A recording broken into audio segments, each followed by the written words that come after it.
Audiobook da Hierarquia Celeste de Pseudo Dionísio. Capítulo 1. A luz irradia do Pai. A luz sai dele para nos iluminar com seus excelentes dons. Apenas ela nos restabelece e nos eleva. É ela que nos converte à unidade do Pai, segundo as Sagradas Escrituras, porque dele, por ele e para ele são todas as coisas. Carta aos Romanos, capítulo 11, versículo 36. Toda dádiva excelente, todo dom perfeito vem do alto e descende do Pai das luzes. Carta de São Tiago, capítulo 1, versículo 17. É por isso que, invocando Jesus, luz do Pai, através do qual temos acesso ao Pai, princípio de toda a luz, elevemos nossos olhos tanto quanto pudermos até as iluminações provenientes das Sagradas Escrituras e iniciamos, na medida das nossas forças, no conhecimento das hierarquias das inteligências celestes, tal como nos revelam as próprias Escrituras. O Verbo era a luz verdadeira que ilumina todo homem que vem a este mundo. Evangelho de São João, capítulo 1, versículo 9. Os santos que primitivamente regularam os nossos ritos religiosos organizaram a nossa hierarquia sagrada segundo o modelo das hierarquias celestes. Essas hierarquias encontram-se revestidas na sua descrição de uma variedade de figuras e formas materiais, para que elevemos a nossa compreensão de forma análoga desses símbolos às realidades espirituais, das quais esses símbolos são apenas imagens. De fato, é para nós impossível a contemplação das hierarquias celestes sem utilizarmos meios materiais adequados à nossa natureza para nos guiarmos nessa contemplação. A beleza manifesta-se na harmonia das figuras. Os aromas agradáveis representam a iluminação intelectual.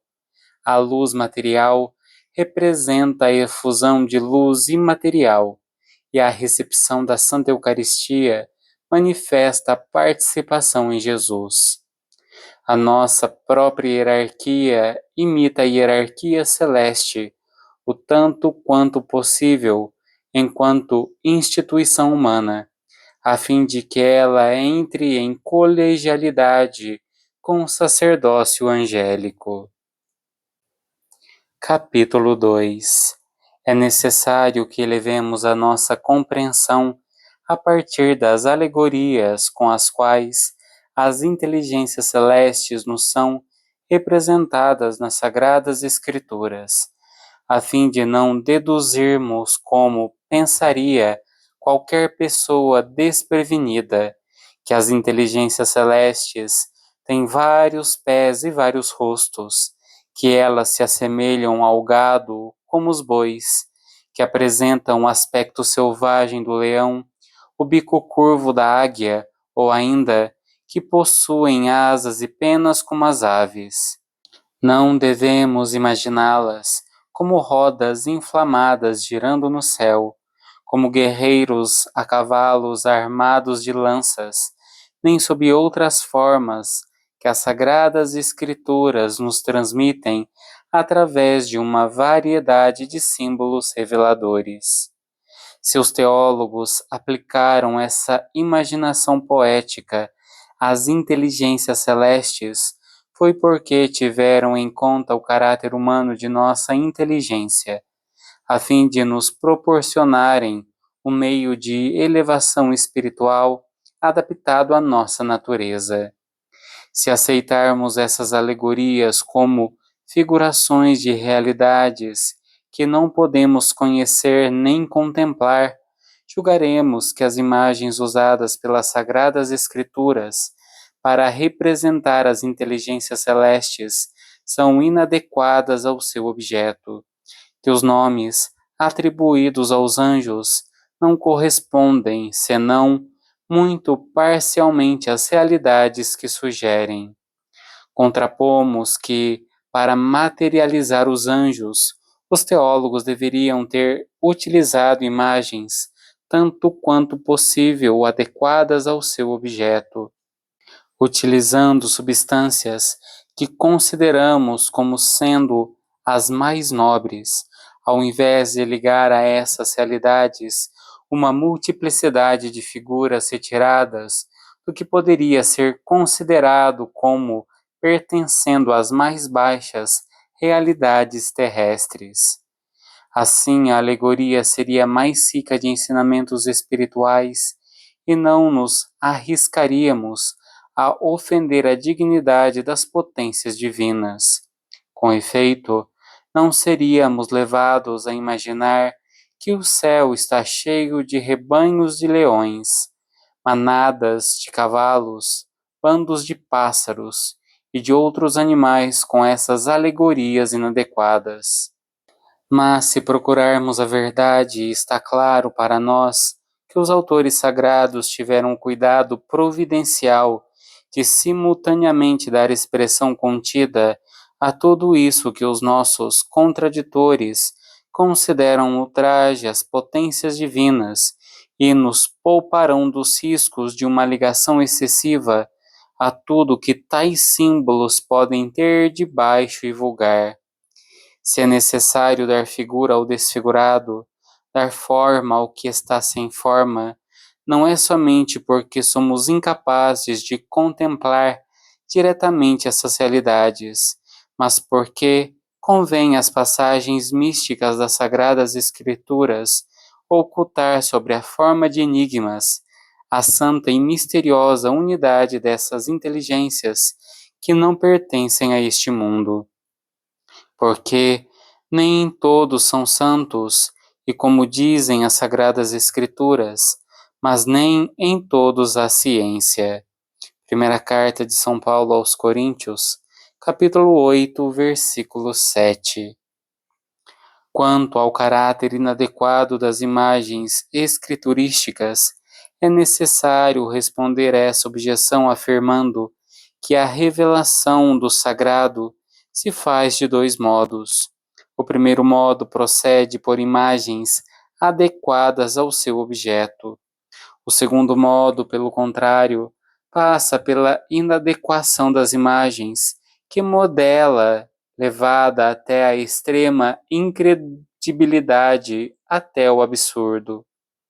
É por isso que as Sagradas Escrituras se referem à Trindade sobreessencial com os nomes de razão, inteligência e essência, manifestando assim o que convém atribuir a Deus de racionalidade e sabedoria, designando-a como substância que subsiste por si própria, como causa verdadeira da existência de todos os seres, ou ainda, como luz e vida.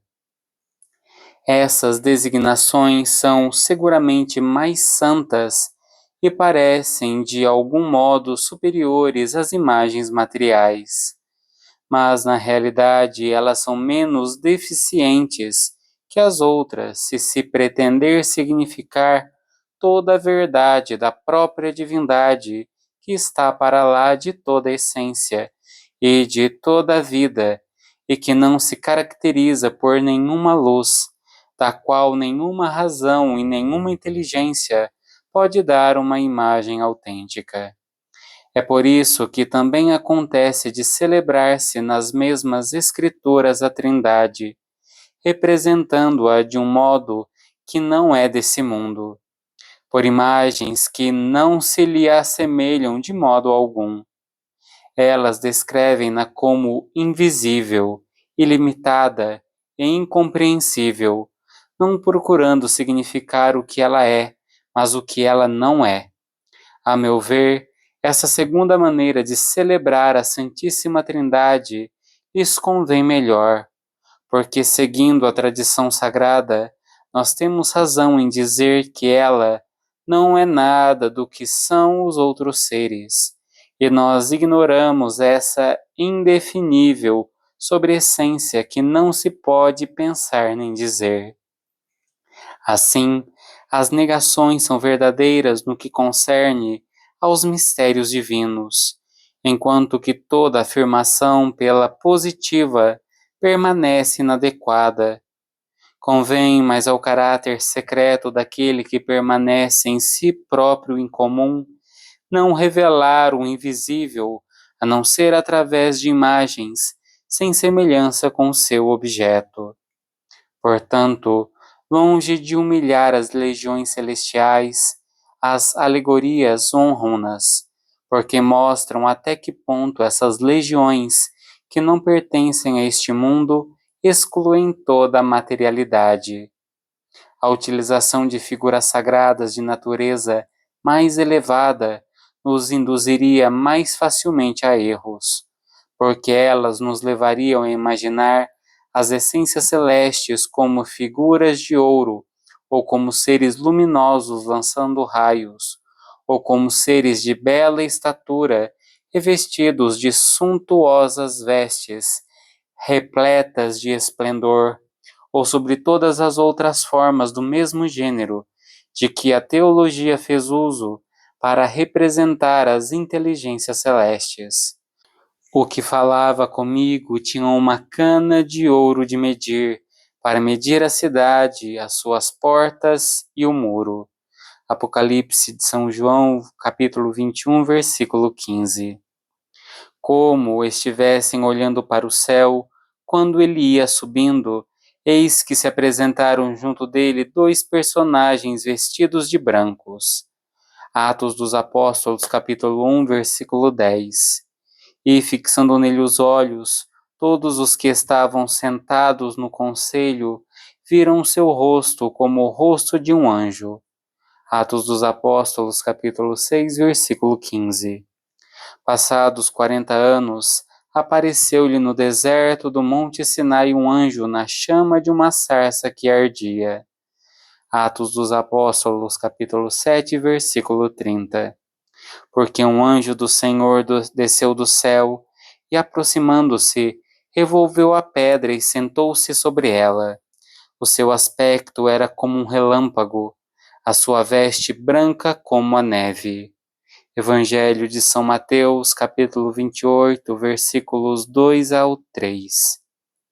Não importa qual imagem possa servir de ponto de partida para a bela contemplação, o que importa é que possamos nos apoiar em figuras materiais para aplicar a esses seres que são inteligíveis e inteligentes as metáforas sem semelhança com o objeto do qual falamos atrás, na condição de nunca esquecermos a grande diferença existente entre o comportamento dos seres inteligentes e o comportamento dos seres sensíveis. Esses são privados de razão. As alegorias sagradas são usadas pelos teólogos não somente para revelarem as ordens celestes, mas também para manifestarem os mistérios de Deus. Ainda que se refiram a ele fazendo apelo às mais belas imagens como sol de justiça, estrela da manhã, luz radiante, e apelo a símbolos de nível mediano como fogo que queima sem consumir, água que conduz à plenitude da vida, e de metáforas vulgares, quando se fala, por exemplo, de um unguento suave, pedra angular. Mesmo assim, as Sagradas Escrituras fazem ainda uso de figuras animais, quando atribui a Deus qualidades do leão e da pantera, ou quando apresenta-o como um leopardo ou como um urso que perdeu seus filhos. Finalmente, o apelo à metáfora mais indigna de todas e que parece ser a mais inadequada, com efeito, não foi sob a forma de um vaso de terra que os admiráveis intérpretes dos mistérios divinos nos representaram? Por tudo isso, vemos que nada há de absurdo quando os teólogos representam igualmente as essências celestes por imagens inadequadas que não apresentam nenhuma semelhança com seu modelo original. Talvez não tivéssemos procurado a interpretação espiritual minuciosa dessas santas realidades, se não tivéssemos perturbados pelo caráter disforme das imagens que as Sagradas Escrituras representam os anjos. Capítulo 3. Hierarquia é uma santa ordem, um saber e uma ação tão próxima quanto possível da forma divina elevada à imitação de Deus, na medida das iluminações divinas. Na sua simplicidade, na sua bondade, na sua perfeição fundamental, na perfeição que convém a Deus, comunica a cada ser segundo o seu mérito uma parte da sua própria luz. Ela o aperfeiçoa através da iniciação divina, revestido da sua própria forma, de modo harmonioso e estável, aqueles que ela aperfeiçoou. A finalidade da hierarquia consiste em conferir às criaturas, tanto quanto possível, a semelhança divina para uni-las a Deus. Deus é para a hierarquia, com efeito, o mestre de todo conhecimento e de toda ação. Ela não cessa de contemplar a sua divina bondade dos seus seguidores. Ela faz imagens perfeitas de Deus. Tendo recebido a plenitude do seu esplendor, elas são capazes, seguindo os preceitos da Trindade, de transmitir essa luz até mesmo aos seres que lhes são hierarquicamente inferiores. Assim, quando se fala de hierarquia, se entende por isso uma certa ordenação perfeitamente santa, imagem do esplendor divino, tendendo tanto quanto possível e sem sacrilégio a assemelhar-se àquele que é o seu próprio princípio. Para cada um dos membros da hierarquia, a perfeição consiste em imitar a Deus, o melhor que puder, tornando-se cooperadores dele. Efetivamente, nós somos cooperadores de Deus. Primeira carta de São Paulo aos Coríntios, capítulo 3, versículo 9. Se, por exemplo, a ordem hierárquica impõe a uns a função de receber a purificação e a outros a de purificar, a uns a de receber a iluminação e a outros a de iluminar, a uns a de receber o aperfeiçoamento e a outros a de aperfeiçoar, cada um imitará a Deus segundo o modo que convém à sua própria função.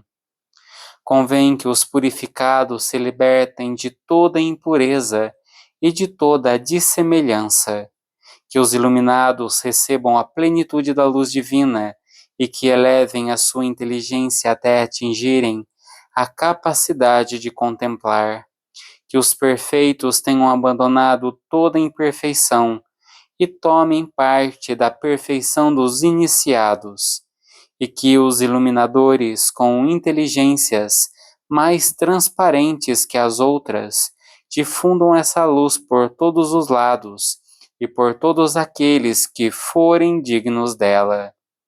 Assim, cada escalão da ordem hierárquica, na medida de suas forças, eleva-se para a cooperação divina, e ao seu redor, cada um revela essa cooperação, as inteligências que amam a Deus, cumprindo na virtude sob a ação da graça, o que a própria divindade cumpre, graças ao seu caráter sobreessencial.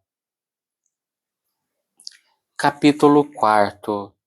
Antes de mais nada, queremos afirmar em primeiro lugar que foi por bondade que a divindade criou essa ordem hierárquica, porque lhe pertence esse bem totalmente transcendente a chamar todos os seres para entrarem em comunhão com ela, na medida da capacidade de cada um.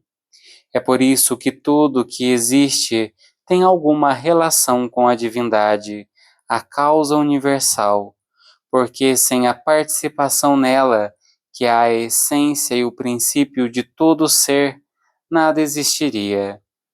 É, portanto, a esses seres que recebem de forma inicial e múltipla a participação divina e que revelam ao seu redor, de modo original e múltiplo, o mistério da divindade, que é atribuído de forma louvável e sublime a título de seres angélicos, pois eles receberam em primeiro lugar a iluminação, e é por intermédio deles que nos são transmitidos essas revelações que ultrapassam a todos nós.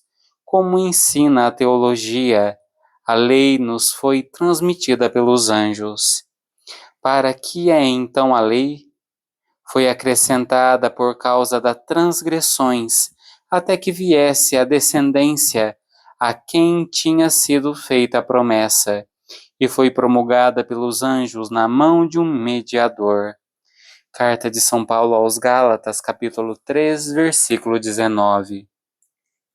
Foram os anjos que guiaram os novos veneráveis antepassados em direção às realidades divinas, tanto nos tempos que precederam a lei, como no tempo da lei, tanto na prescrição a eles de regras de conduta desviando-os de uma vida repleta de erros e de pecados, assim como na revelação da interpretação da santa hierarquia e das visões secretas dos mistérios que não são deste mundo, como também ainda na revelação das profecias divinas. Vós que recebestes a lei por ministério dos anjos e não aguardastes. Atos dos Apóstolos, capítulo 7, versículo 53. Este viu claramente numa visão, cerca da hora de Noa, que um anjo de Deus se apresentava diante dele e lhe dizia: Cornélio. Atos dos Apóstolos, capítulo 10, versículo 3. Se argumentar-se que Deus manifestou-se sem intermediários a algum santo, que se saiba que nunca ninguém ouviu e nem jamais o verá, porque essa verdade provém claramente das Sagradas Escrituras e é a própria substância de Deus naquilo que tem de mais secreto. Ninguém jamais viu a Deus, o unigênito que está no seio do Pai, ele mesmo é que o deu a conhecer. Evangelho de São João, capítulo 1, versículo 18. Que é o único que possui a imortalidade e que habita numa luz inacessível, o qual não foi nem pode ser visto por nenhum homem, ao qual seja dada honra e império sempiterno. Amém. Primeira carta de São Paulo a Timóteo, capítulo 6, versículo 16. Seguramente, Deus apareceu a certos homens piedosos, segundo o modo que convinha à sua divindade, revelando-se por visões adaptadas à medida dos visionários. A Santa Teologia tem razão ao chamar visão divina, teofania, a essa espécie de aparição, na qual se reflete a semelhança divina, segundo o modo que convém à figuração do infigurável, isto é, elevando espiritualmente os visionários para as realidades divinas. Com efeito, através dessa visão, os visionários recebem a plenitude da iluminação divina e uma certa iniciação sagrada em relação aos mistérios de Deus. Os nossos ilustres antepassados não foram iniciados através dessas visões, senão por intermédio das potências celestes. Há de se cogitar que a tradição escriturística afirma que os mandamentos da lei foram transmitidos diretamente por Deus a Moisés. Certamente, mas se as Sagradas Escrituras assim se exprimem, é para que não ignoremos que essas prescrições são a própria imagem da lei divina e sagrada. A teologia ensina sabiamente que essas prescrições vieram até nós por intermédio dos anjos, para que a ordem instituída pelo divino legislador nos ensine que é por intermédio de seres hierarquicamente superiores que se elevam espiritualmente para o divino aqueles que lhes são inferiores. Porque se a palavra anunciada pelos anjos ficou firme e toda a prevaricação e desobediência recebeu a justa retribuição que merecia. Carta aos Hebreus, capítulo 2, versículo 2. Mesmo ao que concerne ao mistério divino do amor de Jesus pelos homens, foram os anjos que, em primeiro lugar, receberam a iniciação, e foi por intermédio deles que esse conhecimento desceu até nós. Foi assim que o divino Gabriel ensinou ao grande sacerdote Zacarias que o filho queria ter contra toda a sua esperança, mas pela graça de Deus seria o profeta da obra divina humana, através do qual Jesus operaria para bem do mundo e para a sua salvação. Igualmente, o arcanjo Gabriel ensinou à Santíssima Virgem Maria que nela se cumpriria o mistério da encarnação. Um outro anjo instruiu José sobre a verdade dos acontecimentos e sobre o cumprimento das promessas feitas a Davi. Foi um anjo que difundiu a boa nova aos pastores, que eram, de algum modo, homens purificados pela vida tranquila que levavam e afastados das multidões. Ao mesmo tempo que os exércitos celestes transmitiam a toda a terra o célebre cântico de glorificação. Glória a Deus nas alturas, paz na terra aos homens a quem Ele ama. Por intermédio dos anjos, José foi avisado que ele deveria partir para o Egito, e assim novamente, quando de seu regresso à Judéia. Não falou também Jesus a nós como um mensageiro, quando ele nos comunicava a vontade do Pai? Capítulo 5. Importa agora procurar a razão pela qual os teólogos chamam anjos a todas as essências celestes indistintamente, enquanto reservam o termo angélico mais propriamente à ordem mais baixa, que é subordinada às legiões dos arcanjos, dos principados, das potestades, das dominações, essências das quais a tradição revela e as Escrituras reconhecem como superiores. Ora, nós afirmamos que em toda a ordem sagrada, as ordens superiores possuem todas as iluminações das ordens inferiores, sem que essas últimas participem nos privilégios das que lhes são superiores. É por isso que os teólogos chamam de anjos os escalões mais altos e mais santos das essências celestes, porque eles são reveladores da iluminação divina. Quando fizermos referências a ordens inferiores, não seria adequado designar os seus membros de principados, tronos ou serafins, porque eles não participam de modo algum das capacidades das essências celestes que possuem um nível superior. O que podemos afirmar é que se todos os anjos recebem um nome em comum, isso se sucede também pelo fato das potências celestes possuírem em comum o poder de permanecerem em harmonia com Deus e de entrarem em comunhão com a luz que vem de Deus. Capítulo 6. Quais e quantas são as ordens desses seres que vivem no céu?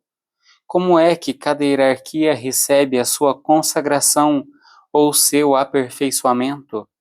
Afirmo que apenas o princípio divino poderia responder exatamente a essas questões, mas os seres angélicos não ignoram nem as qualidades que lhes são próprias, nem a hierarquia sagrada que os rege e que não pertence a este mundo.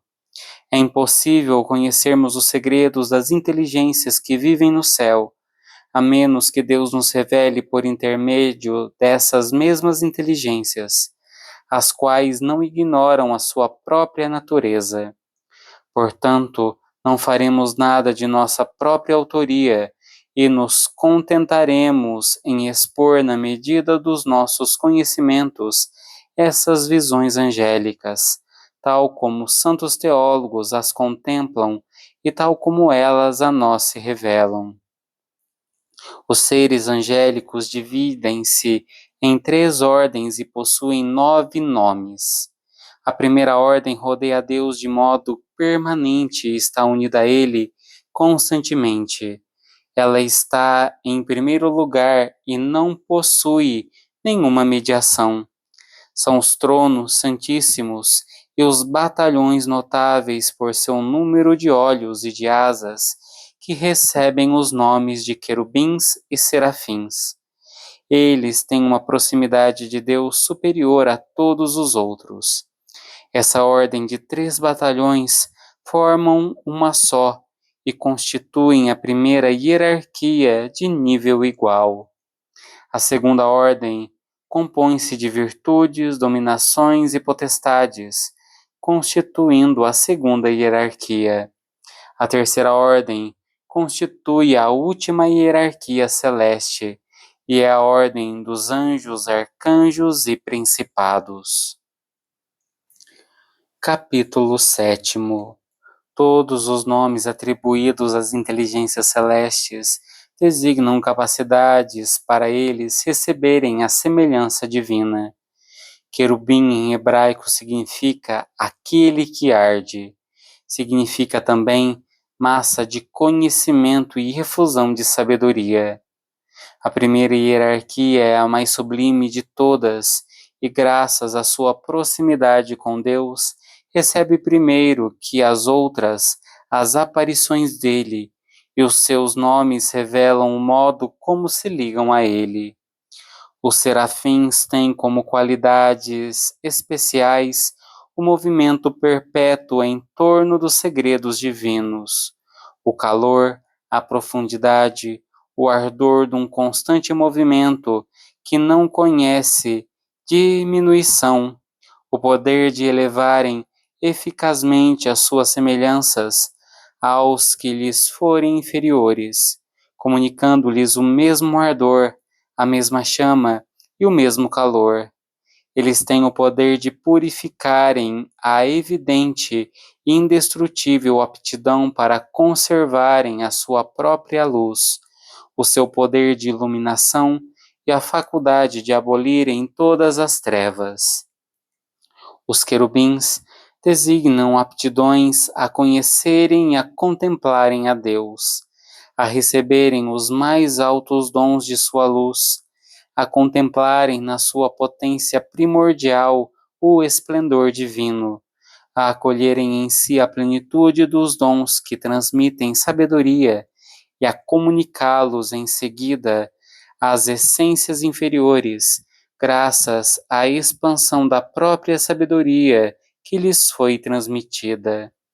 Os tronos sublimes e luminosos indicam a ausência total de qualquer concessão aos bens inferiores e a tendência contínua para os cumes, que sublinha bem o fato de eles nada terem em comum com o que lhes está embaixo. Eles indicam a sua infalível aversão a toda indignidade, a grande concentração de toda a sua capacidade para se manterem constante e firmemente perto do Altíssimo, a capacidade de receberem indiferentemente todas as visitações da divindade, o privilégio que têm de servirem de assento a Deus e os seus zelosos em se abrirem aos dons de Deus. Essa é a explicação de seus nomes, na medida do que nos é possível revelar aos homens. Resta-nos dizer o que entendemos pelas suas hierarquias, que o objetivo de toda hierarquia é imitar constantemente a Deus, que toda função hierárquica consiste em acolher e transmitir a pureza sem mistura da luz divina e da sabedoria, como já o dissemos. Agora, proponho-me a mostrar o que as Escrituras revelam das suas hierarquias. Esses seres angélicos constituem uma só hierarquia inteiramente homogênea. Devemos pensar que eles são puros, não apenas por estarem livres de todo pecado e de tudo que é profano, mas porque eles ignoram toda a imaginação material, porque estão acima de toda a fraqueza, porque a sua sublime pureza ultrapassa a de quaisquer outras inteligências angélicas, porque conservam sem qualquer perda ou corrupção a estabilidade perpétua do poder que possuem de estarem em harmonia com Deus. Eles são igualmente contemplativos, não porque contemplem intelectualmente símbolos, nem porque se elevem espiritualmente através de santas alegorias, mas porque recebem em toda a plenitude o saber de uma luz superior através da contemplação desse ser sobre-essencial e triplamente luminoso, que está na origem e no princípio de toda a beleza. Eles têm igualmente o mérito de entrarem em comunhão com Jesus através de uma verdadeira proximidade, pois tomam parte no conhecimento de suas operações divinas, uma vez que lhes foi dada no mais alto grau a capacidade de imitarem a Deus. Eles entram em contato tanto quanto lhes é possível com as virtudes pelas quais ele exerce a sua ação divina face aos homens e manifesta o seu amor por eles. Eles são perfeitos não pela iluminação de uma sabedoria que lhes permitiria analisar a variedade dos santos mistérios, mas pela plenitude de uma deificação, pela ciência superior que possuem na qualidade de mensageiros das operações divinas. É diretamente de Deus que eles recebem a iniciação sagrada, e é graças a esse poder de se elevarem diretamente até Deus que eles devem a superioridade sobre todos os outros seres. Os teólogos mostram claramente que as ordens inferiores das essências celestes aprendem de seus superiores tudo o que lhes concernem às operações divinas, enquanto que a ordem mais elevada é iniciada por Deus. Eles nos revelam que certos anjos são iniciados por aqueles que possuem um nível mais elevado que o seu e que aprendem através desses que Deus é o Senhor das potências celestes, o Rei da Glória, que sob a forma humana subiu aos céus. Outros recebem de Jesus Cristo a sua iniciação sem intermediários, recebendo dele, antes de todos os outros, a revelação da obra redentora que ele levou a cabo por amor aos homens. Eu sou, responderá ele, o que falo a justiça, e venho para defender e salvar. Profecia de Isaías, capítulo 63, versículo 1. Assim é tanto quanto eu posso conhecer essa primeira ordem das essências celestes, aquela que rodeia Deus e que se situa nas suas vizinhanças, aquele que envolve o seu perpétuo conhecimento. Ela pode não somente contemplar, mas ainda receber iluminações e sustentar-se do maná divino, digna ao mais alto nível de entrar em comunhão e em cooperação com Deus. Essa primeira ordem assemelha-se tanto quanto pode à bondade dos poderes e das operações próprias a Deus. É por isso que a teologia nos transmite os hinos que cantam esses anjos, onde se manifesta o caráter transcendente da sua sublime iluminação. Se ousarmos utilizar uma imagem terrena, eles se assemelham à voz de uma torrente tempestuosa quando gritam: Bendita seja a glória do Senhor, que se vai do seu lugar. Profecia de Ezequiel, capítulo 3, versículo 12. Outros anjos entoam o hino célebre e venerável. Santo, Santo, Santo é o Senhor Deus dos exércitos. Toda a terra está cheia da sua glória. Nessa primeira ordem das essências celestes estão os lugares divinos, onde, segundo a expressão das Sagradas Escrituras, a divindade repousa.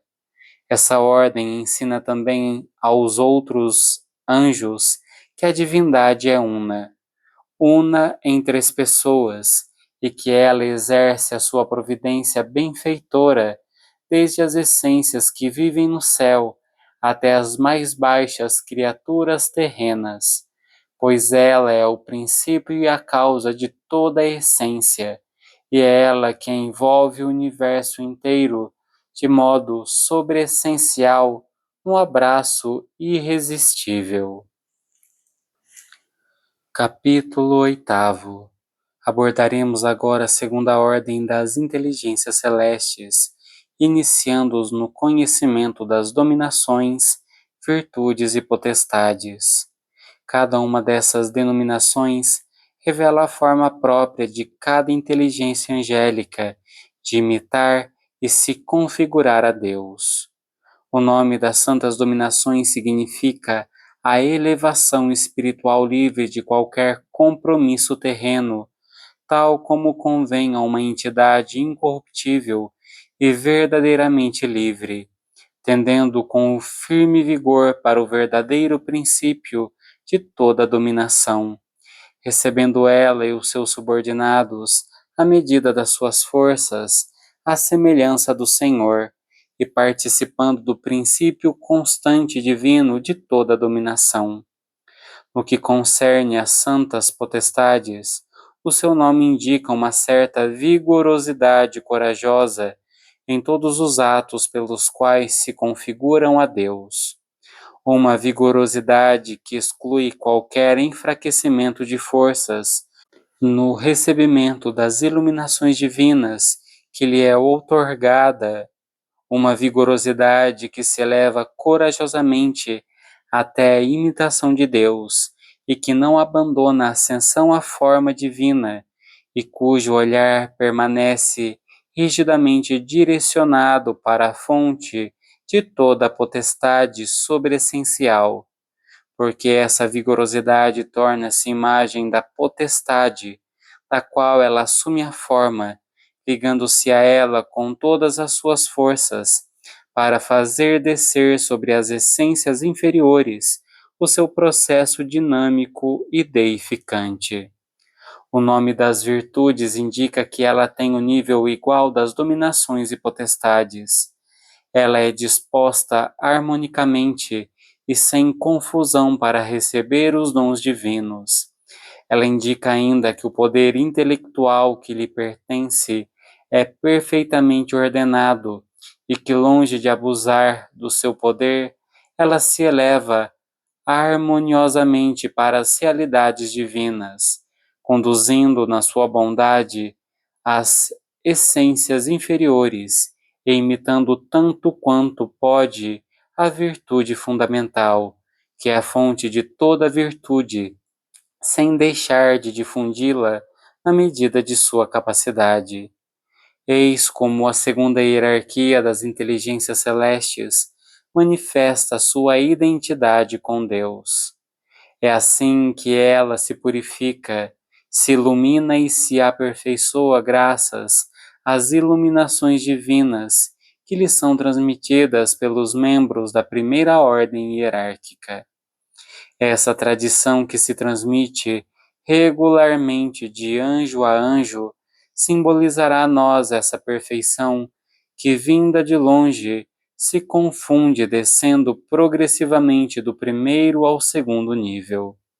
Do mesmo modo, as evidentes perfeições das realidades divinas são mais perfeitas que as participações nas visões divinas que se fazem através de intermediários.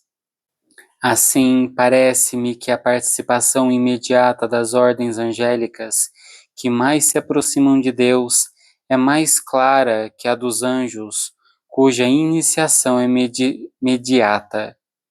É por isso que, segundo os termos consagrados pela nossa tradução, as primeiras inteligências iluminam e purificam as que têm um nível hierárquico inferior, de modo que essas últimas, elevadas por intermédio da primeira até o princípio universal e sobre-essencial, tomem parte tanto quanto lhes é possível nas iluminações e nos aperfeiçoamentos operados por aquele que é o princípio de toda a perfeição.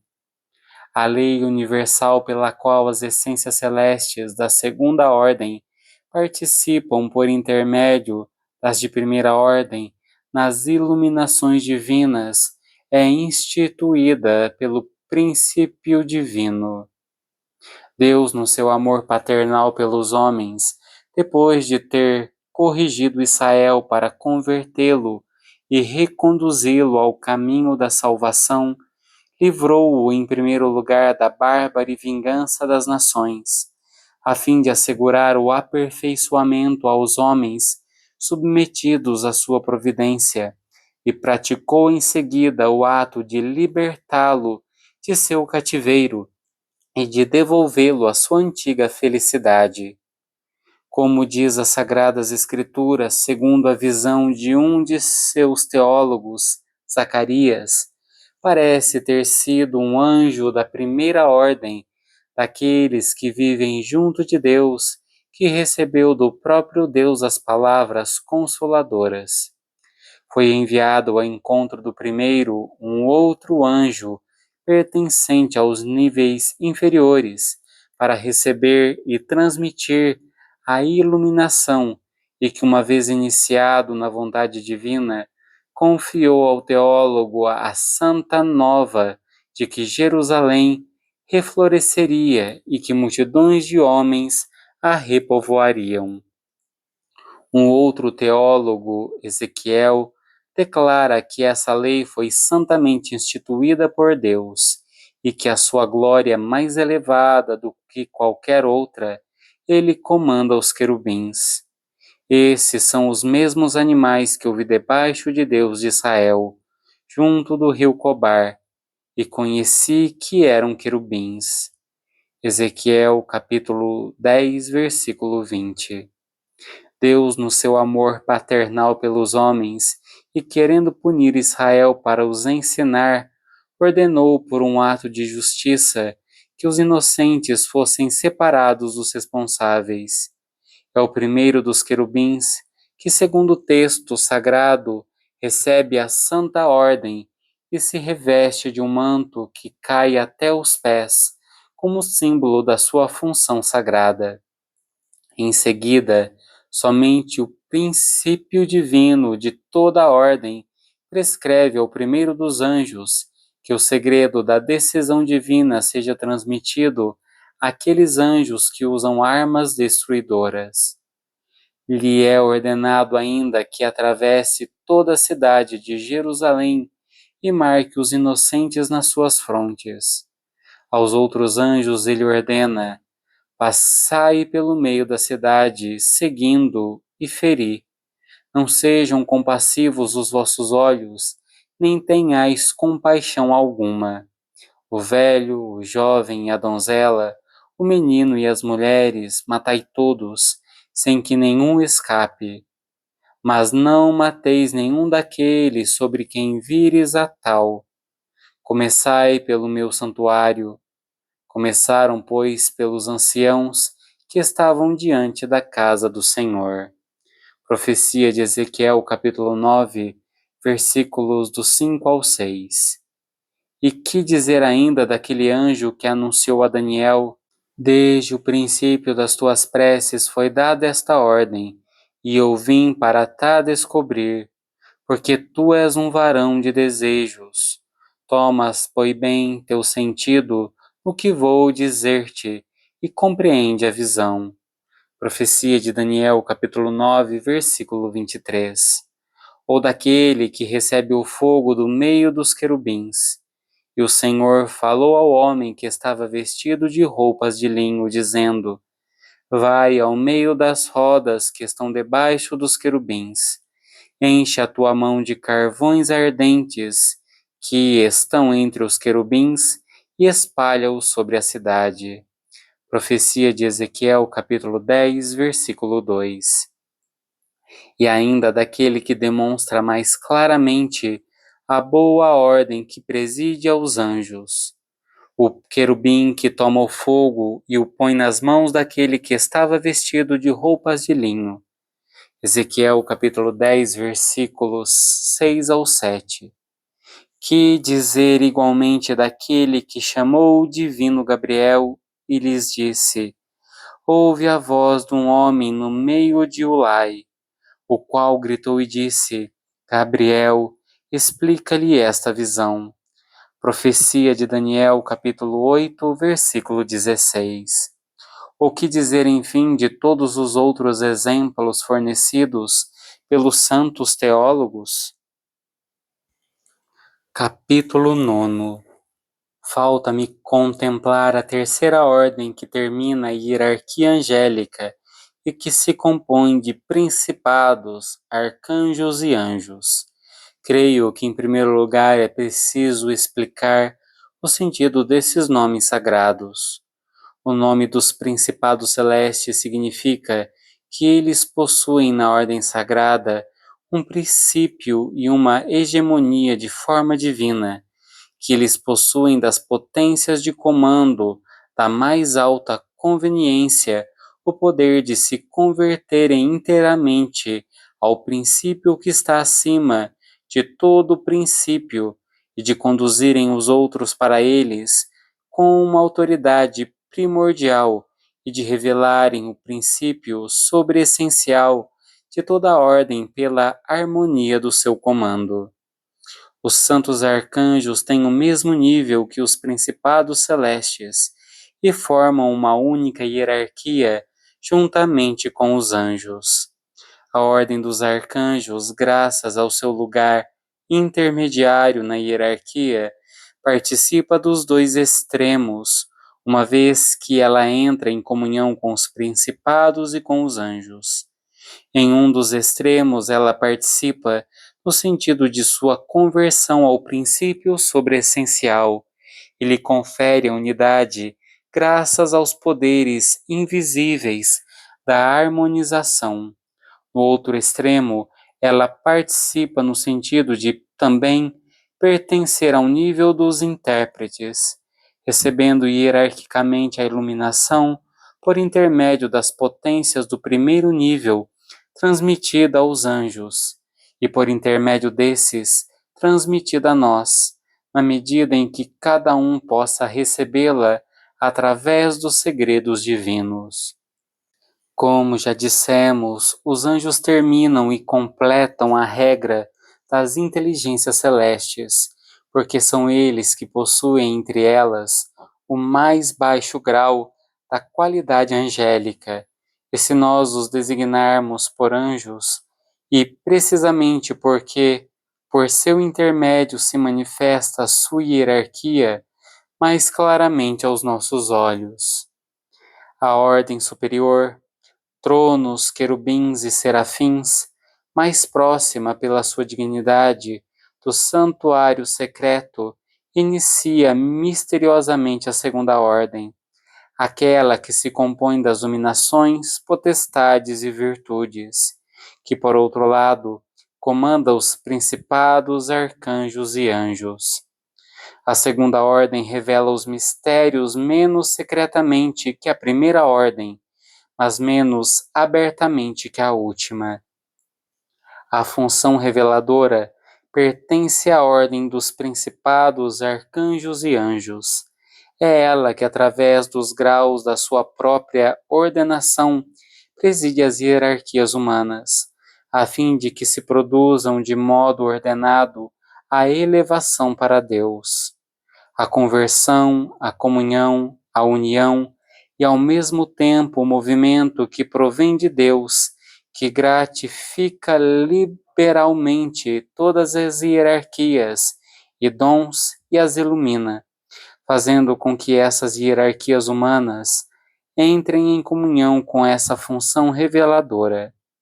Daí resulta que a teologia reserva aos anjos o cuidado pela nossa hierarquia, chamando a Miguel o arconte, magistrado da Grécia Antiga, do povo judeu, e aos outros arcanjos, arcontes de outras nações. Porque, quando o Altíssimo dividiu as nações, quando separou os filhos de Adão, fixou os limites dos povos segundo os números dos filhos de Israel. Se nos perguntarmos como é que apenas o povo judeu foi elevado às iluminações da ordem divina, é necessário dizer que os anjos preencheram de justiça sua função de vigilância, e não é culpa deles se outras nações se envolveram no culto de falsos deuses. Foram essas nações, com efeito, que pelos seus próprios movimentos abandonaram a via da ascensão espiritual para o divino. Foi à medida do seu orgulho e da sua presunção que elas veneraram os ídolos que lhe pareciam divinos. O povo hebreu testemunha propriamente essa verdade, pois a ele sucedeu-se o mesmo acidente, porque as sagradas escrituras dizem: o meu povo calou-se porque não teve ciência. Porque tu, ó sacerdote, rejeita a ciência, também eu te rejeitei a ti. Profecia de Oséias, capítulo 4, versículo 6. Nem a nossa vida é necessariamente determinada, nem a liberdade dos seres submetidos à providência das luzes divinas priva essas luzes do seu poder de iluminação providencial.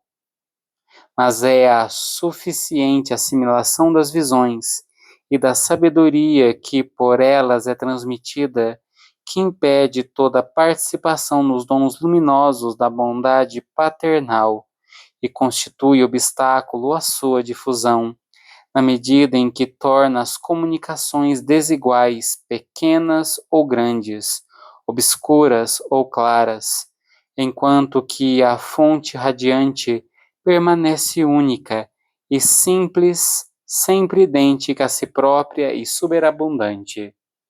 É assim mesmo entre as outras nações, nações das quais nós nos elevamos para o oceano indefinido e generoso dessa luz divina, que difunde os seus dons sobre todos os seres. É para o único princípio universal que os anjos encarregados de cuidar de cada nação elevaram todos aqueles que os quiseram seguir. Lembremo-nos de Melquisedeque, que teve em si próprio um grande amor a Deus, o Deus Altíssimo e verdadeiro. Os conhecedores da sabedoria divina não se contentaram em chamá-lo de amigo de Deus, mas chamaram-no de sacerdote para indicar claramente aos homens sensatos que o seu papel não foi somente o de converter-se ao culto do verdadeiro Deus, mas ainda, enquanto grande sacerdote, teve a função de conduzir a outros na ascensão espiritual, a qual leva à única e verdadeira divindade. E Melquisedeque, rei de Salém, trazendo pão e vinho, porque era sacerdote do Deus Altíssimo. Livro do Gênesis, capítulo 14, versículo 18. Não nos esqueçamos do faraó, que aprendeu sob a forma de visão de um anjo dedicado ao cuidado dos egípcios, tal como do príncipe dos babilônios, que aprendeu através do seu anjo particular. A solicitude do poder universal. Profecia de Daniel, capítulo 12. Ministros do verdadeiro Deus, os anjos foram instituídos como condutores dessas nações para interpretarem as visões enviadas por Deus sob a forma alegórica, por intermédio de homens cuja santidade era próxima dos anjos, como Daniel e José. Porque no universo há um só princípio e uma só providência.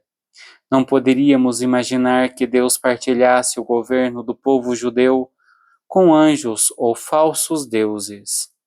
As expressões que nos poderiam fazer crer nisso devem ser interpretadas segundo um sentido sagrado. Elas não significam que Deus tenha partilhado o governo da humanidade, mas sim que neste mundo em que a providência universal do Altíssimo tinha confiado para a salvação de todos os povos, com anjos encarregados de os conduzir a ele, foi só Israel que converteu-se à luz e confessou o verdadeiro Senhor. Por isso, para mostrar que Israel tinha se devotado ao culto do verdadeiro Deus, as Sagradas Escrituras exprimem assim: a porção, porém, do Senhor é o seu povo. Livro do Deuteronômio, capítulo 32, versículo 9. Mas para mostrar que um dos anjos foi designado para a função de conduzir esse povo à confissão daquele que é o princípio único e universal, a teologia relata igualmente que Miguel preside ao governo do povo judeu. Mas eu te anunciarei o que está expresso na Escritura da verdade, e em todas estas coisas ninguém me ajuda senão Miguel, que é o vosso príncipe. Profecia de Daniel, capítulo 10, versículo 21. As Sagradas Escrituras nos ensinam assim, de modo claro, que não existe mais do que uma só providência para o universo inteiro. Providência sobreessencialmente transcendente a toda a potência visível ou invisível.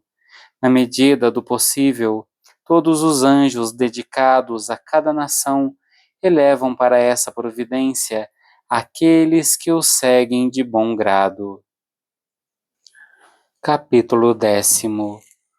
Concluamos, portanto, que a ordem mais antiga dentre as inteligências que envolvem Deus, iniciada nos mistérios pelas iluminações que lhes vêm do próprio princípio de toda a iluminação, recebe purificação, iluminação e aperfeiçoamento, graças ao dom da iluminação mais secreta da divindade.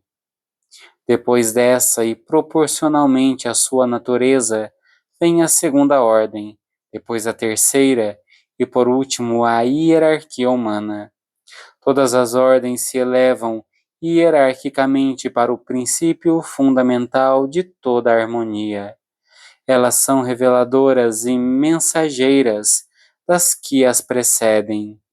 Deus as distinguiu segundo os modos de harmoniosa deificação que convém em particular a cada uma. Os teólogos dizem que os serafins trocam mútuos clamores, mostrando assim, segundo creio e de modo claro, que os primeiros transmitem aos segundos conhecimentos teológicos. Clamavam um para o outro e diziam: Santo, Santo, Santo é o Senhor Deus dos exércitos. Profecia de Isaías, capítulo 6, versículo 3. Capítulo 11. Uma vez colocadas essas questões, convém considerar por que razão nos acostumamos a chamar igualmente potências celestes a todas as essências angélicas. Não podemos dizer, como fizemos para o termo anjo, que a ordem das santas potestades é a última das ordens e que as essências superiores participam na iluminação das ordens inferiores, e que essas últimas não tomam parte na iluminação das primeiras.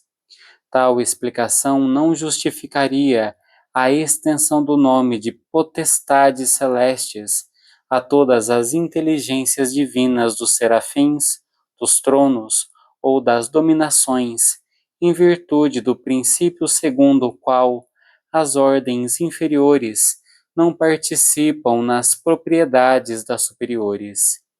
Restariam os anjos e antes deles os arcanjos, os principados e as virtudes, que os teólogos subordinam às potestades e que recebem frequentemente na linguagem comum o nome de potestades ou potências celestes ao mesmo título que outros anjos.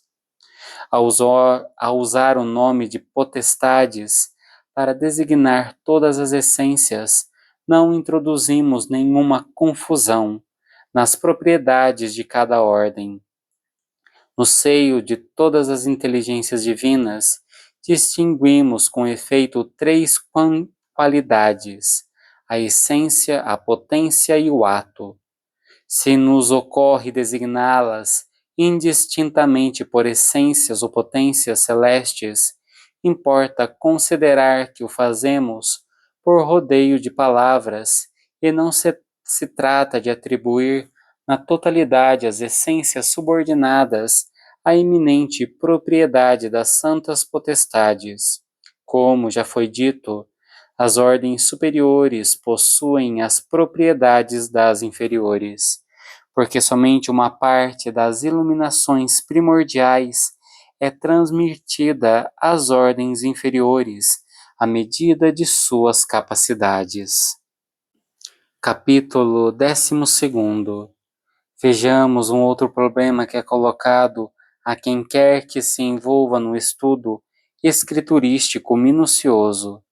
Uma vez que as últimas ordens não participam inteiramente nas ordens superiores, porque é que os grandes sacerdotes da hierarquia humana recebem nas Sagradas Escrituras o título de anjos do Senhor Todo-Poderoso?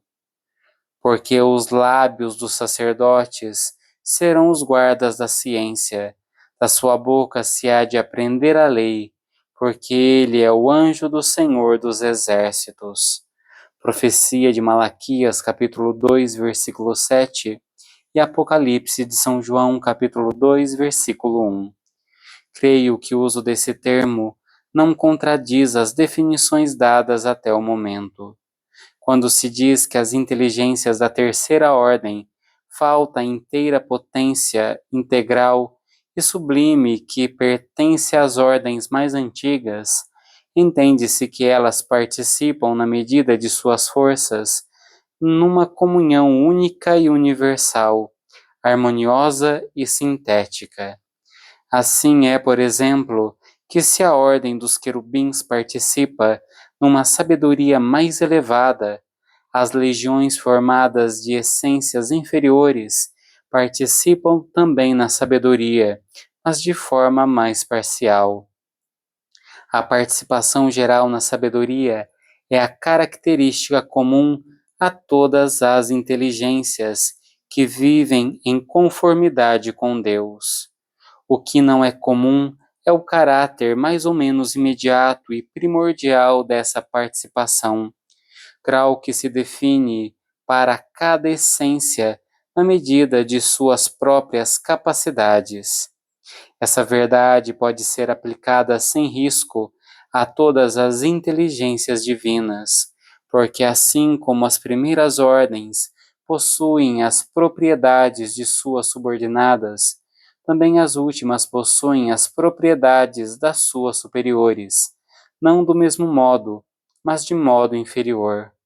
Eu não vejo inconveniente que um grande sacerdote da hierarquia humana seja chamado de anjo pelos teólogos, porque ele participa segundo a sua própria capacidade no papel de intérprete dos anjos e na medida de suas possibilidades tende a imitar o seu poder revelador.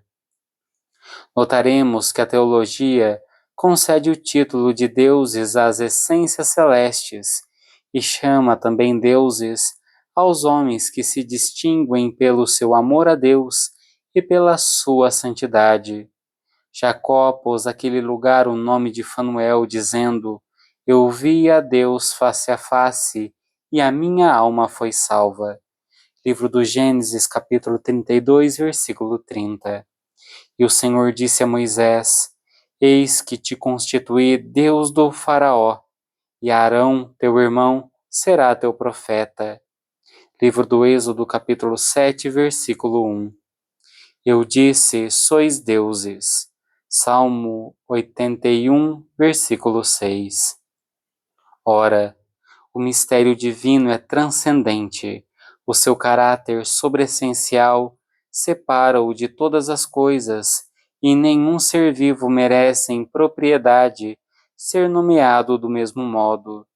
Toda inteligência que tende integralmente no máximo da sua potência para a união com Deus e que se eleva incessantemente, tanto quanto pode, para as iluminações divinas, imitando o próprio Deus, se isso se pode dizer à medida de suas forças, então merece bem o título de divina. Capítulo 13. Prossigamos o nosso caminho e examinemos por que é que se diz que um dos teólogos recebeu a visita de um serafim. Notemos que serafim é um anjo da primeira ordem, das mais antigas essências celestes, o qual desce para purificar o profeta. Voou para mim um dos serafins, o qual trazia na mão uma brasa viva, que tinha tomado do altar como uma tenaz. Isaías, capítulo 6, versículo 6.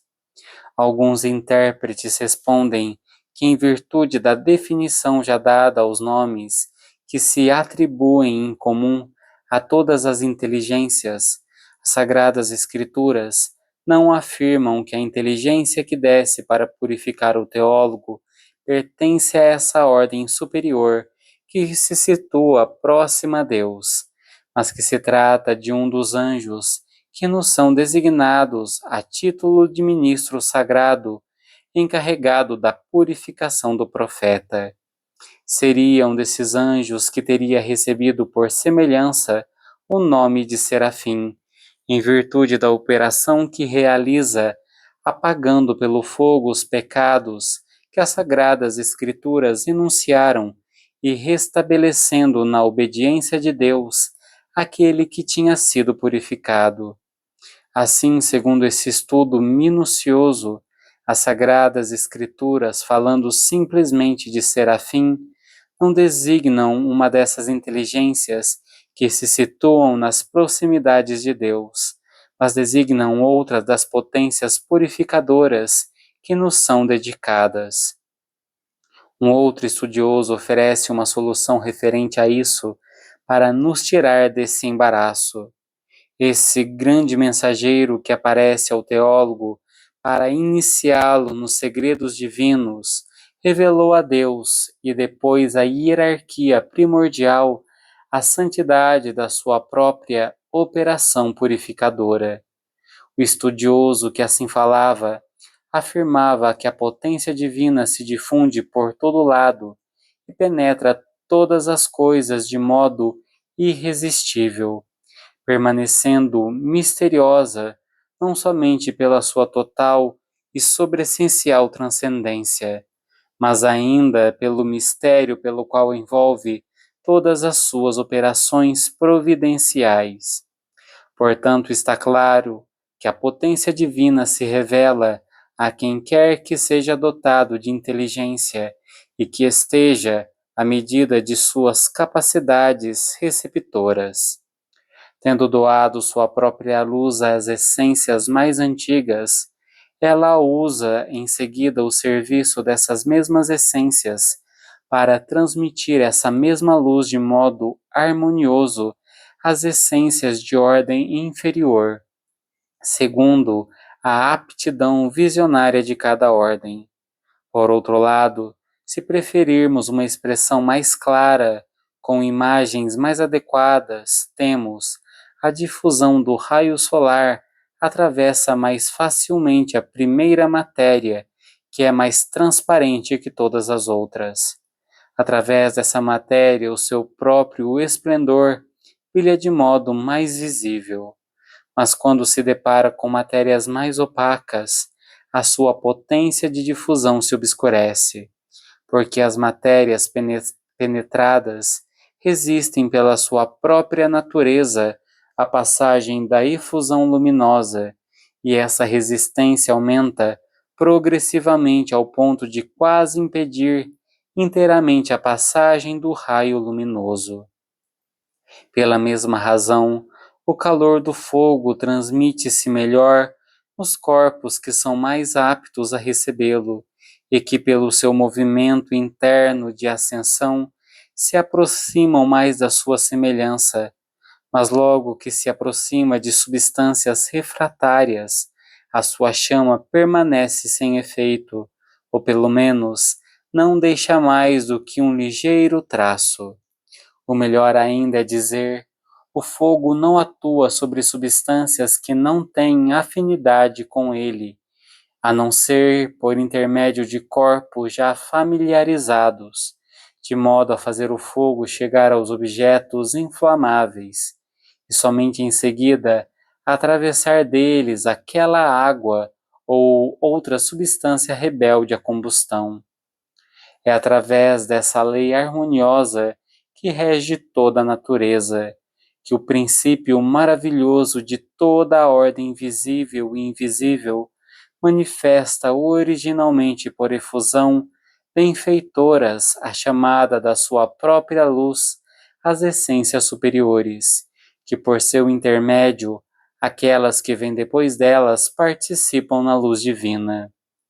Com efeito, essas essências que confessam Deus em primeiro lugar e que tendem mais que todas as outras para a virtude divina, merecem ser as primeiras na imitação divina.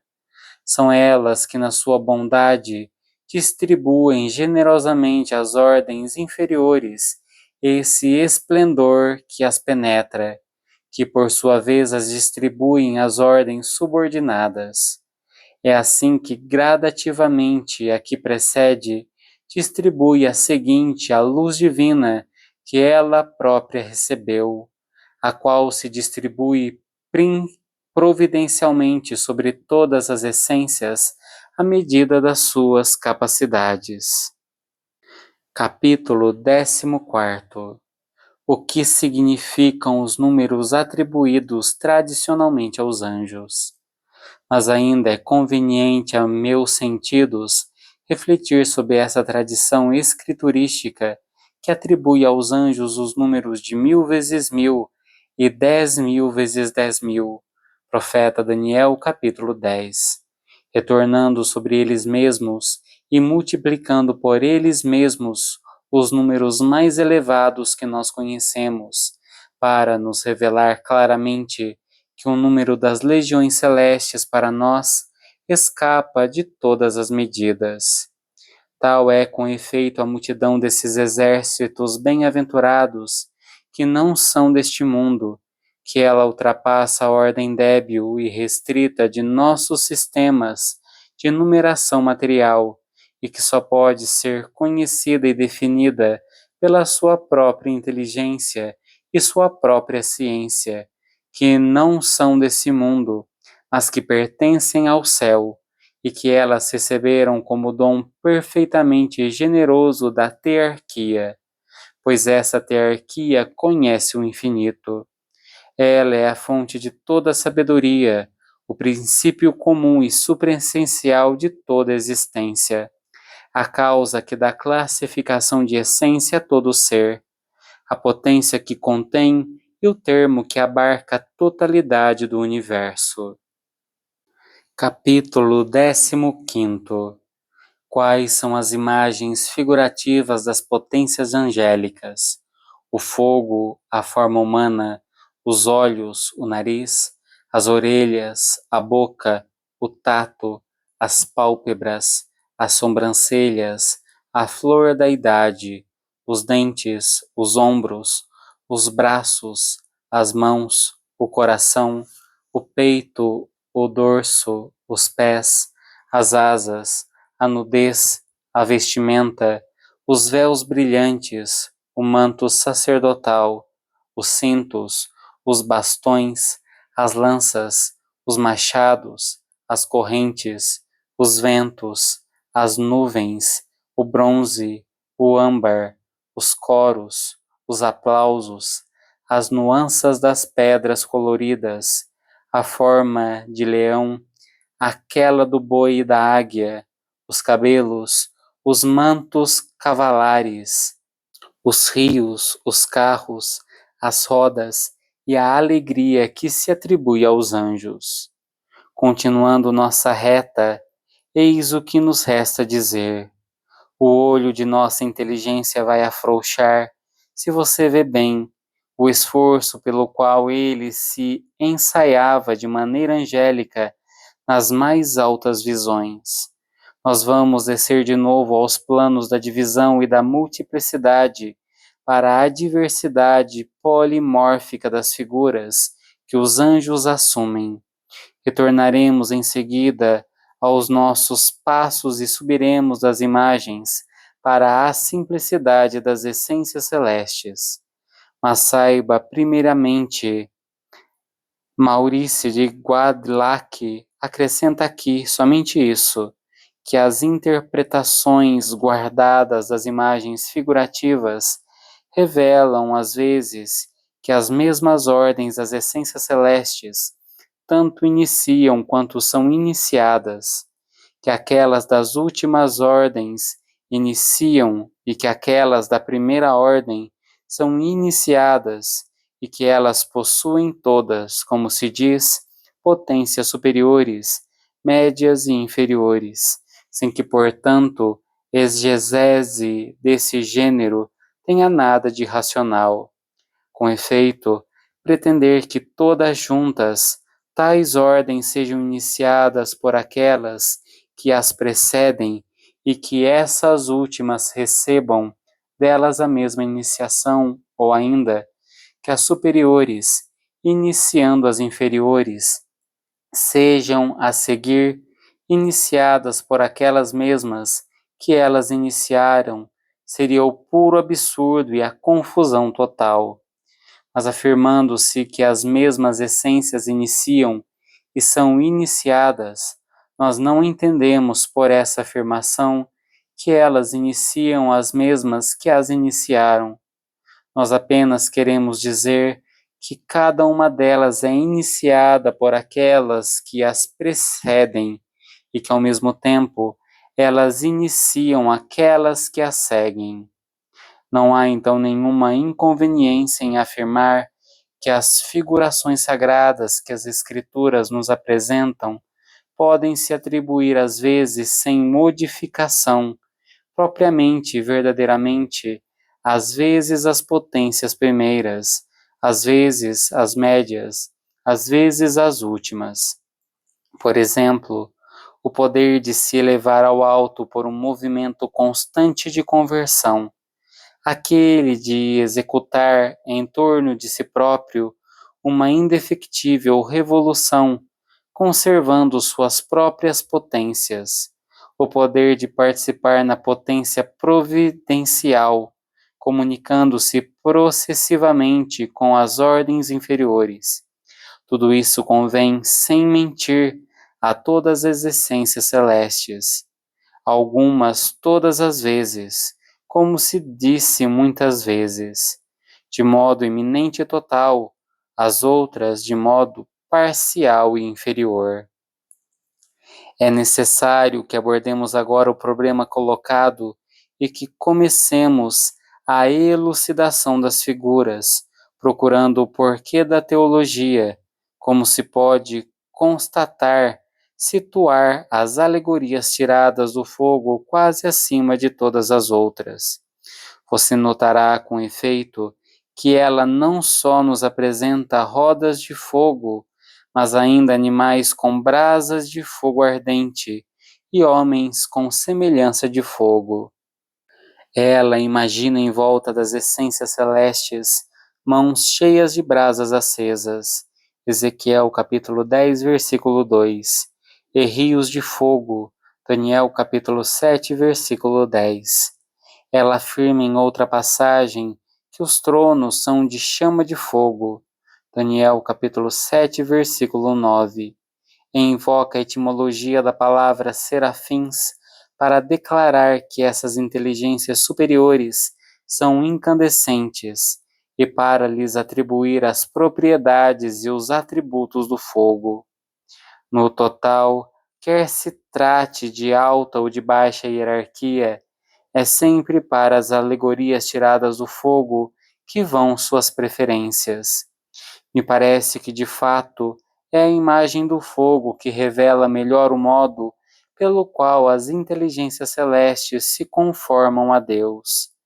É por isso que os santos teólogos descrevem frequentemente sob forma incandescente essa essência suprassubstancial que escapa a toda figuração e é essa forma que fornece mais de uma imagem visível daquilo que nós ousamos chamar de propriedade teárquica. O fogo sensível é, por assim dizer, presente em toda parte e ilumina tudo sem se misturar com ela, permanecendo sempre totalmente separado. Ele brilha com um clarão total e permanece ao mesmo tempo secreto, pois em si ele permanece desconhecido, fora de uma matéria que revele sua operação própria. Não se pode suportar o seu clarão, nem contemplá-lo face a face, mas seu poder se estende por toda parte, e de lá onde ele nasce, ele tira tudo para si, fazendo dominar seu ato próprio. Por essa transmutação, ele faz dom de si a qualquer um que se aproxime, por pouco que seja. Ele regenera os seres por seu calor vivificante. Ele os clareia por suas brilhantes iluminações, mas em si ele permanece puro e sem mistura. Ele tem o poder de decompor os corpos, sem sofrer ele mesmo nenhuma alteração. Ele se agita vivamente, ele vive nas alturas, ele escapa a toda atração terrestre, ele se move sem cessar, ele se move por si próprio e ele move os outros. Seu domínio se estende por toda parte, mas ele não se deixa prender em lugar algum. Ele não precisa de ninguém. Ele se aumenta insensivelmente, manifestando sua grandeza em toda a matéria que o acolhe. Ele é ativo, poderoso, invisível e presente por toda parte. Negligenciando, ele parece que não existe, mas sob o efeito dessa fricção que é como uma oração, ele aparece bruscamente com todas as suas qualidades. Logo, se o vê tomar um voo irresistível, e é sem perder nada de si que ele se comunica jubilosamente em torno de si. Encontraremos ainda mais uma propriedade do fogo que se aplica como uma imagem sensível às operações da tearquia. Os conhecedores da sabedoria divina o sabem bem, já que atribuem figuras incandescentes às essências celestes, revelando assim que formas elas assumem, e tanto quanto lhes é possível a semelhança de Deus. Mas eles usam também para os figurar alegorias antropomórficas, porque o homem possui uma inteligência, porque ele é capaz de olhar para o alto, porque ele se mantém firme e direito, porque sua natureza é aquela de um príncipe e de um chefe, porque se é verdade que no plano sensível os animais deprovidos de razão têm maiores poderes que o do homem. No entanto, é ele que domina todos pelo entendimento de sua potência intelectual, pela soberania de seu poder racional, pelo caráter natural, livre e independente de sua alma. Quer-me parecer ainda mais que cada parte do corpo humano pode nos fornecer muitas imagens que se aplicam perfeitamente às potências celestes. Pode-se dizer que as faculdades visuais significam sua tendência a se elevar em plena claridade para as luzes divinas, assim como a maneira pela qual elas recebem impassivelmente as iluminações teárquicas, com toda simplicidade ternamente, com flexibilidade, sem resistência, em um voo rápido e puro. O discernimento dos odores significa o poder de agarrar ao máximo as suaves emanações que ultrapassam a inteligência, de discernir da ciência segura seus contrários e deles fugir absolutamente. O ouvido significa o poder de participar na inspiração teárquica e dela tirar o saber que ela contém. O paladar significa a plenitude dos alimentos intelectuais e a arte de se abeberar, manter a sede, na fecundidade dos canais divinos. O tato, a arte de distinguir seguramente o útil do nocivo.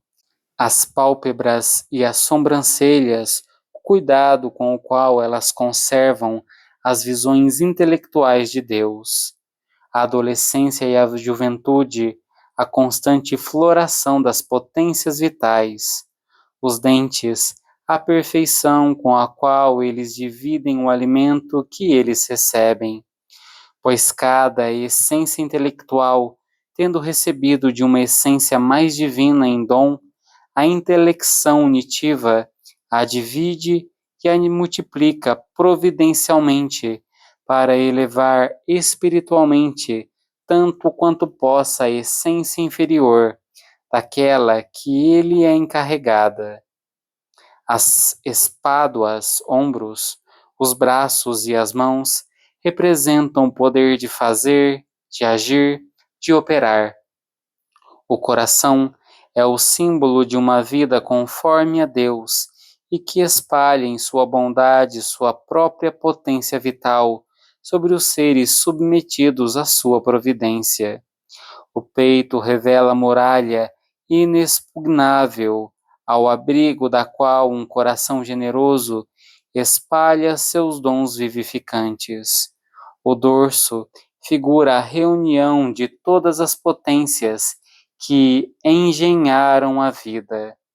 Os pés, o caráter móvel e rápido desse curso perpétuo que os conduz para as realidades divinas. É por isso que as alegorias divinas colocam asas nos pés das santas inteligências, pois as asas significam uma rápida elevação espiritual, uma elevação celeste, uma progressão para o alto, uma ascensão que liberta a alma de toda baixeza. A ligeireza das asas simbolizam a ausência de toda atração terrestre, o impulso total e puro, isento de todo peso para os cimos. O corpo e os pés nus significam desembaraço, libertação, independência, purificação relativamente a toda suprafluidez exterior, assimilação máxima à divina simplicidade.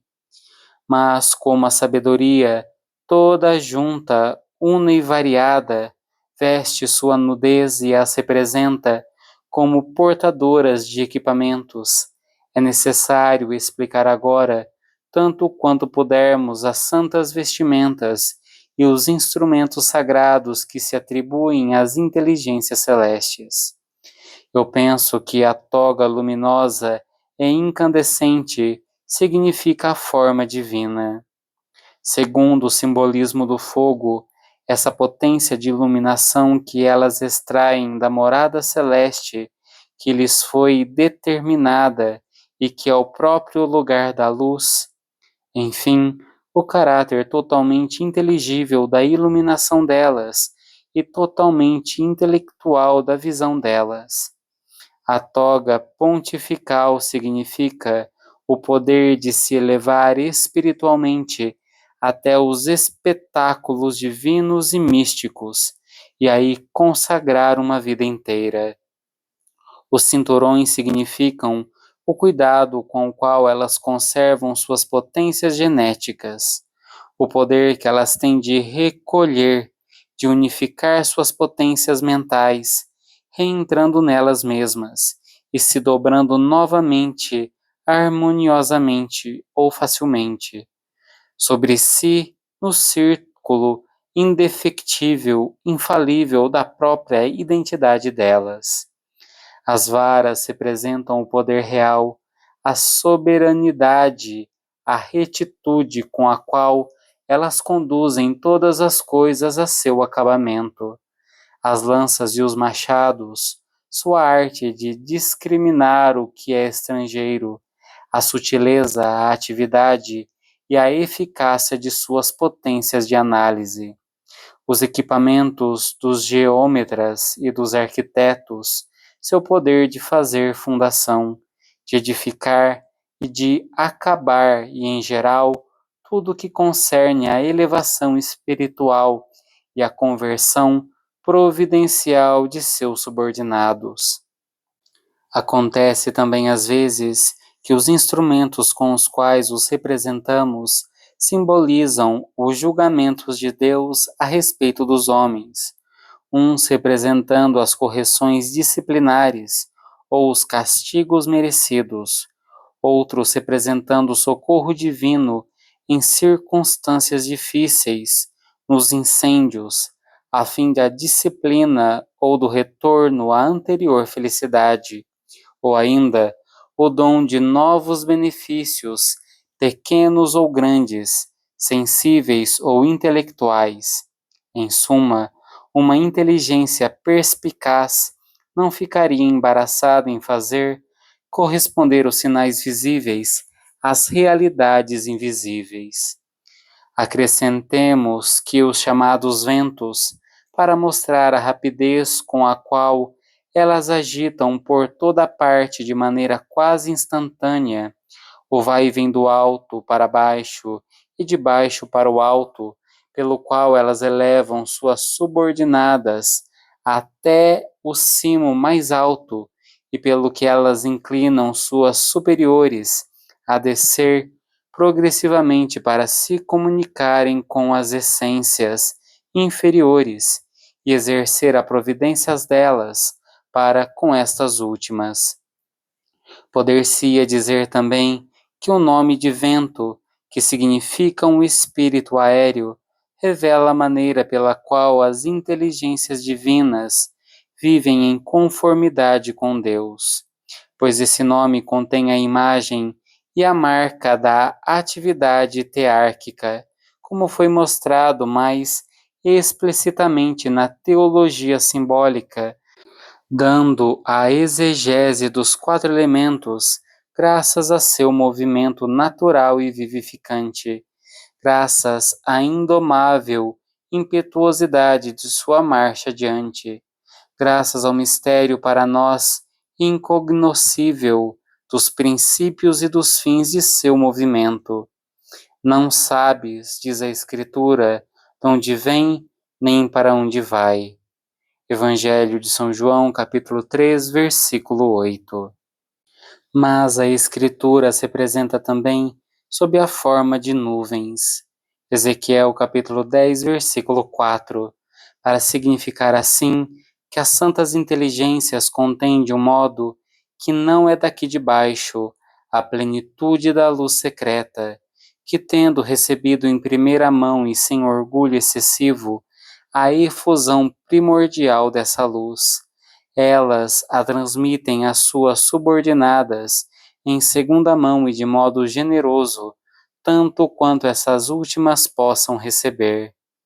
Enfim, elas possuem uma fecundidade que doa vida e que faz crescer os seres, e que os aperfeiçoa, derramando sobre eles a chuva da inteligência, e chamando por chuvaradas fecundantes, para partos vivificantes, o seio que as recebeu. Se a teologia atribui além disso às essências celestes, a forma do cobre e do âmbar, e aquela das pedras multicolores, é porque o âmbar, que reúne em si as formas do ouro e da prata, simboliza, por sua vez, a pureza incorruptível, inesgotável, indefectável e intangível, que pertencem ao ouro e ao clarão luminoso, brilhante e celeste, que pertencem à prata. Quanto ao cobre, pelas razões que foram ditas, ele lembra, seja o ouro, seja o fogo. E no que concerne às formas multicolores das pedras, crê-se que elas representam no branco a luz, no vermelho o fogo, no amarelo o ouro, no verde o apogeu da juventude. Para cada espécie você encontrará, assim, um ensinamento espiritual na exegese simbólica das imagens que ela representa. A figura do leão deve revelar esse esforço soberano, veemente, indomável, pelo qual as essências celestes imitam, tanto quanto elas podem, o mistério da inefável tearquia, envolvendo intelectualmente os traços desse mistério, disfarçando-os modesta e misticamente sobre a via sobre a qual a iluminação divina as enleva. A figura do boi marca a força e a potência, o poder de escavar sulcos intelectuais para receber as fecundas chuvas do céu, enquanto os chifres simbolizam a força conservadora e invencível. A figura da águia indica a realeza, a tendência aos cumes, o voo rápido, a agilidade, a prontidão, a engenhosidade em descobrir os alimentos fortificantes, o vigor de um olhar estendido livremente, diretamente sem desvio para a contemplação desses raios, dos quais a generosidade do sol teárquico multiplica-os. A figura do cavalo significa a obediência e a docilidade. Se eles são brancos, essa limpidez tão próxima quanto possível da luz divina. Se eles são baios, castanho ou amarelo torrado, o caráter misterioso. Se eles são de uma cor entre o branco, o amarelo e a camurça, o poder do fogo e a sua eficácia. Se eles são pretos com o dorso tendendo ao azul escuro e o baixo dorso tendendo ao branco, a síntese do oposto e o poder de passar de um ao outro. Essa adaptação dos superiores aos inferiores e dos inferiores aos superiores, que nasce da conversão de um e do cuidado providencial dos outros. Se nós não tivéssemos o desígnio de conservar nesse tratado proporções harmoniosas, nós poderíamos considerar cada parte dos animais que acabamos de citar, todos os detalhes da sua estrutura física, e nós não estaríamos errados de aplicar esses detalhes às potências celestes segundo o procedimento das imagens diferentes. É assim que, para quem quer se levar do sensível ao espiritual, as faculdades irascíveis desses animais ensinam essa virilidade da inteligência, da qual a cólera é o último eco. Suas faculdades concupiscentes, desejo de bens ou gozo material, ensinam o desejo amoroso que provam os anjos à volta de Deus. Mas, sinteticamente, toda a sensação das bestas privadas de razão e a multiplicidade de suas partes ensinam as intelecções imateriais das essências celestes e as suas potências sem diversidade. Mas, para quem sabe raciocinar, esses exemplos bastam. Dizendo melhor, a exegese de uma só dessas imagens paradoxais esclarece, por analogia, todos os símbolos do mesmo tipo. É necessário examinar ainda o que significa a aplicação alegórica às essências celestes dos nomes de rios, de rodas e de carros. Os rios de fogo significam esses canais teárquicos que generosamente não cessam de escoar seus fluxos sobre as essências celestes e que conservam assim sua vivificante fecundidade. Os carros significam essa comodidade que se liga ao mesmo varão do carro, essências de nível igual. Quanto às rodas aladas que avançam sem desvio nem inclinação, elas significam o poder de rolar de maneira reta, em linha reta sobre a via reta e sem desvio, graças a uma rotação perfeita que não pertence a esse mundo.